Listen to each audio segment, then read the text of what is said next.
da. Ama sen ne yapıyorsun acaba? Ben koyayım mı? Bu. Yandan koysam. Şimdi çok alma. Şimdi üzerine paketlerini topalım da ne kalsın? Ne paket tamam mı koyayım? Ya üzerine paketlerini oldu. Onlar kalsın burada. Ondan al. Çok alma. Haydi. Ne cahil ki? Sen ver atın. Ayak giyiminde mi? Ya.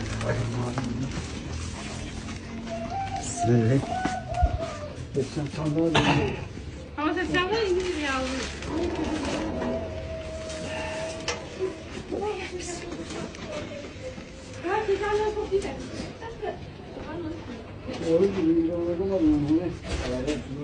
Kudalar.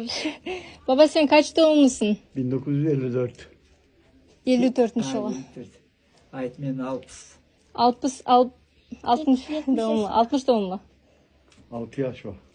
6 Resul Könde'de. Ben 66 aydım. 66. Amcanın aynı. Yaşlar Ha, büyükmüş. bunun bratiş inisi var. Somen jastsın sen dedi. Kurdaz. Aha. İyi mi? Bunu beğendi mi? Halay unadıma dedi. Unadıma dedi. Buna Yol mu? John vay.